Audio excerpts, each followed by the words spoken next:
Hello students, तो मिलते हैं हम वापस अपने नए टॉपिक के साथ। और आज का अपना टॉपिक है ओम का नियम। हाँ, 12वीं कक्षा में आप वापस ओम का नियम पढ़ेंगे, पर ये वही ओम का नियम नहीं होगा, इसमें थोड़े से बदलाव होंगे। पर पहले चलते हैं, देखते हैं आपने 10th में ओम के नियम में क्या पढ़ा था। हालांकि ओम का नियम बहुत ही सरल था और आप सबको ये याद ही होना चाहिए, पर एक और बार इसका हम कर लेते हैं रिकैप्चुलेट। तो स्टूडेंट्स, ओम के नियम में हमने यह देखा था कि आप लोग एक सूत्र पढ़ा करते थे बहुत ही प्यारा सा, जो होता था V यानी विभांतर समानुपाती होता है धारा के।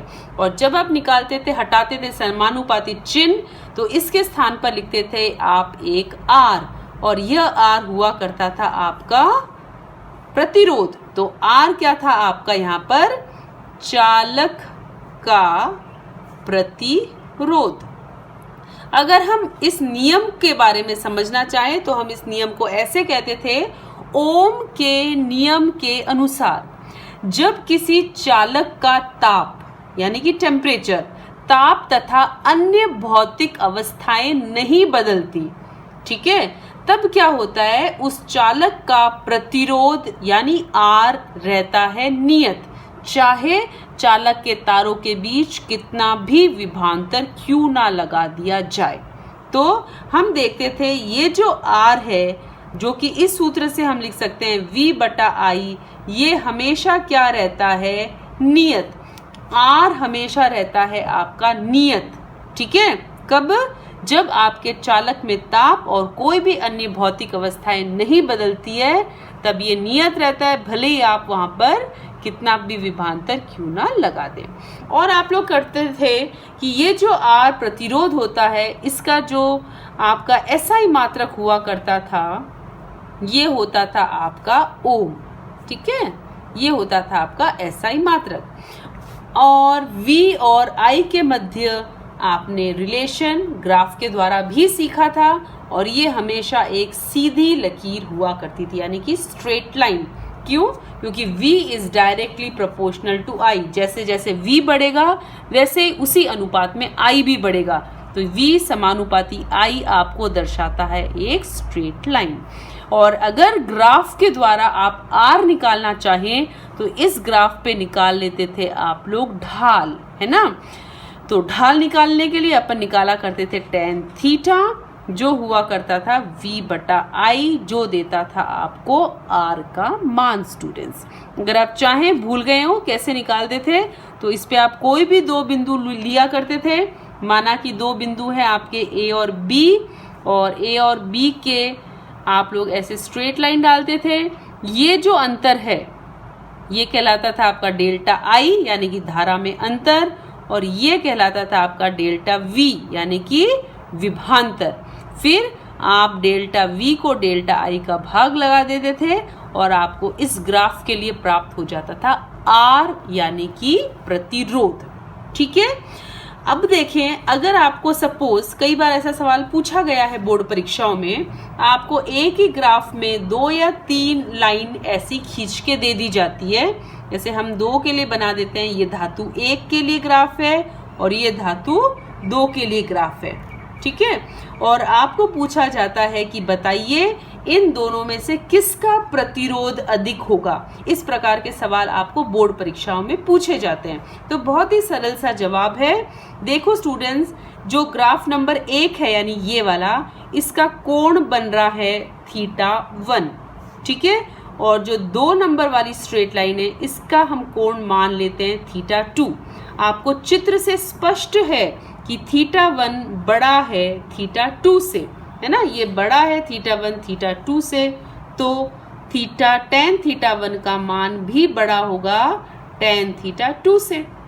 और tan θ क्या होता है? प्रतिरोध। tan θ1 बड़ा है यानी कि R1 अधिक होगा tan θ2 यानी कि R2 से। तो जिसका जितना अधिक कोण होगा उस वाले का उतना ही अधिक प्रतिरोध होगा। इस प्रकार से हम इन सवालों को हल करते हैं।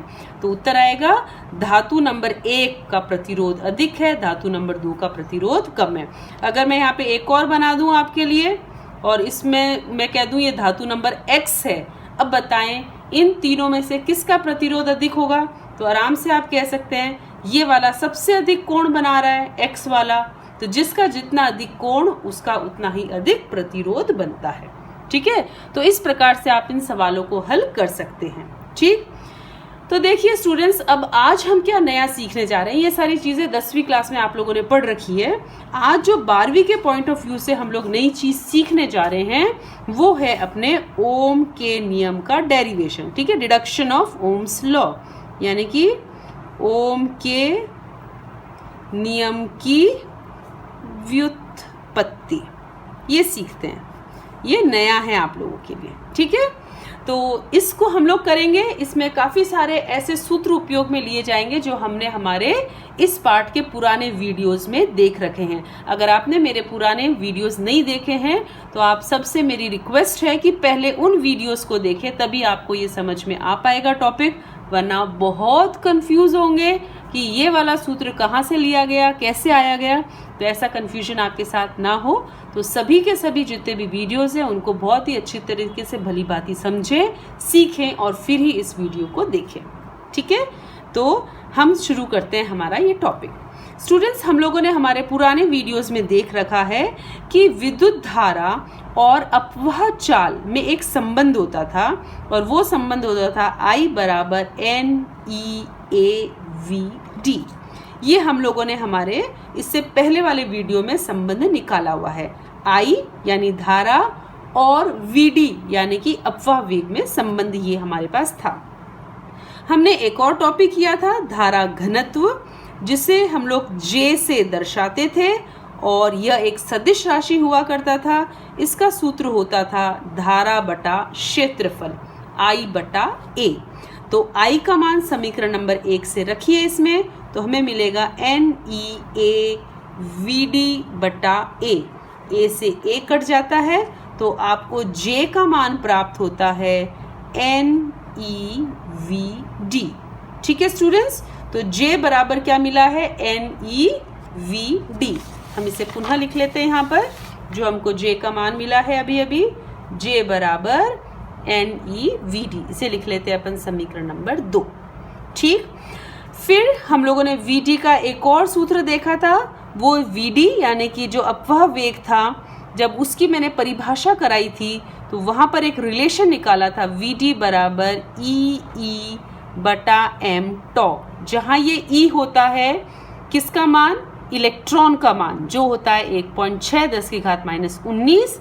ये बड़ा E होता है विद्युत क्षेत्र, ये m होता है इलेक्ट्रॉन का द्रव्यमान, और ये टॉ होता था आपका विश्रांति काल। ठीक है, तो हमने वहाँ किया था अपवाह वेग और विश्रांति काल में संबंध, वहाँ पे हमने इस रिलेशन को निकाला था। आपको क्या करना है, इस VD की जगह यानी कि आपके ड्रिफ्ट वेलोसिटी की जगह VD के स्थान पर इस मान को पुट कर देना है। तो J का मान मिलेगा NEVD के स्थान पर इस मान को रखिएगा, तो हमें मिलता है EE बटा m टॉ। क्लियर, इस E और E को हम करेंगे गुणा, तो हमको मिलेगा J बराबर NE और E को इंटू करिए, E स्क्वायर E बटा m टॉ। ओके, या हम इसको ऐसे लिख लेते हैं, J बराबर NE स्क्वायर टॉ बटा m into E। Clear students, इसको हम देते हैं समीकरण नंबर 4। ये जो चीज़ आपको प्राप्त हो रही है NE स्क्वायर टॉ बटा m, ये जो चीज़ है स्टूडेंट्स, ये है आपकी नियत। ठीक है, ये एक आपका नियतांक है जिसे हम यहाँ पर सिग्मा द्वारा दर्शाएंगे। और सिग्मा क्या होता है, सिग्मा होता है पदार्थ की चालकता। क्लियर, तो ये हमारे पास है पदार्थ की चालकता, तो इसकी स्थान पर आप लिखेंगे सिग्मा, तो हमको यह समीकरण मिलेगा J बराबर सिग्मा E।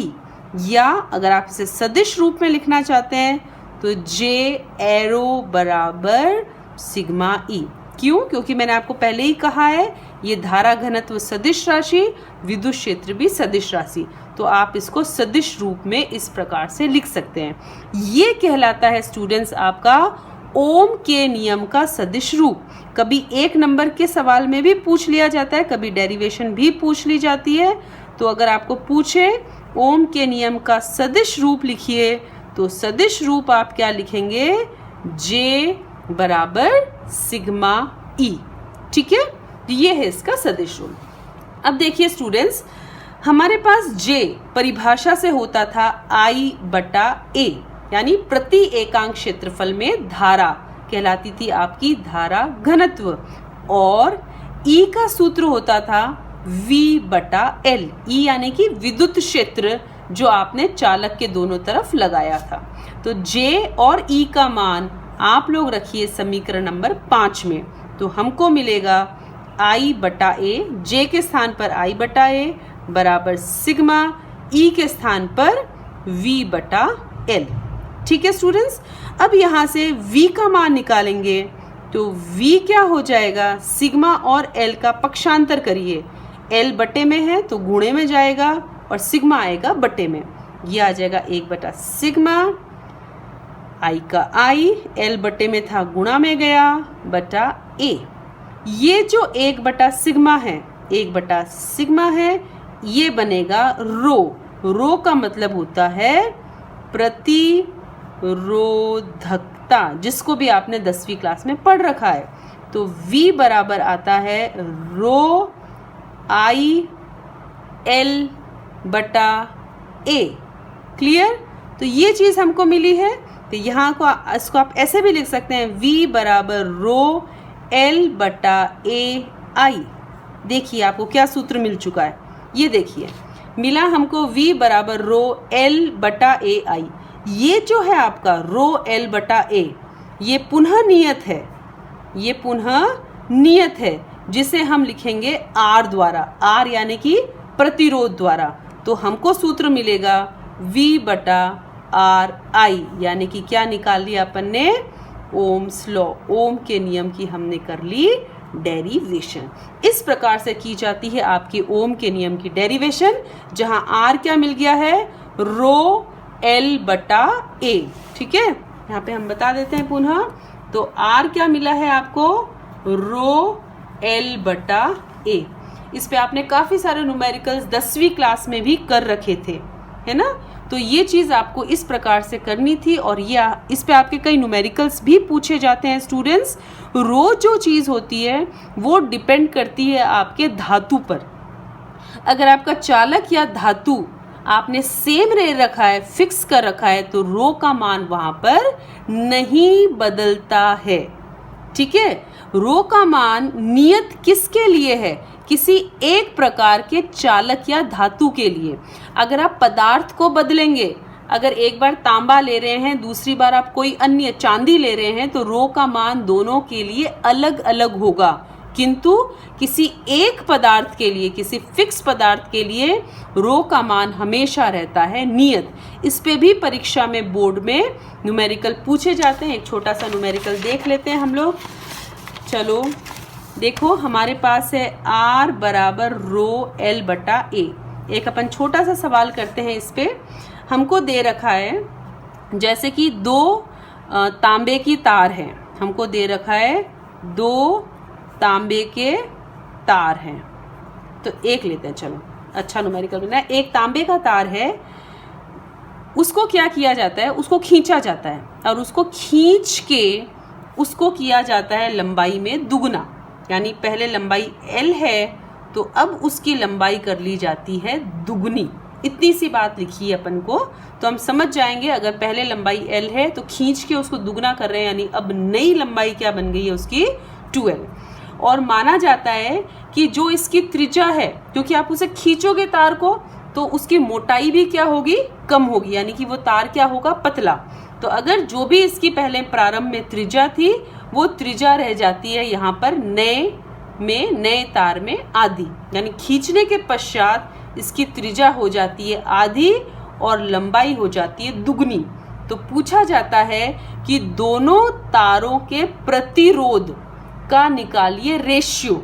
ठीक है, अनुपात ज्ञात कीजिए इन दोनों स्थितियों में, यानी कि ये वाला नया है, पुराने और नए जो प्रतिरोध मिलेगा उसका आपको निकालना है अनुपात। यानी इसका अगर मैं मान लूँ प्रतिरोध R1 है, इसका प्रतिरोध में मान लूँ R2 है, तो आपको ज्ञात करना है R1 बटा R2। ये सवाल है। देखिए हल करते हैं। तो सबसे पहली बात, हमारे पास ये तांबे का ही तार था, तो इन दोनों के रो क्या होंगे, सेम। इन दोनों की क्या होंगे, रो का मान रहने वाला है हमारे पास सेम। ठीक है, तो बदला क्या, L और A।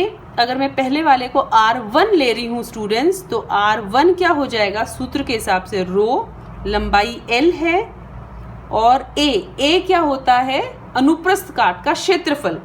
तार का अनुप्रस्थ काट का क्षेत्रफल एक आपको कैसा दिखता है, मैं अगर तार यहाँ मोटा बना दूं तो आप कहोगे कि ये आपको दिखता है एक वृत्त की तरह।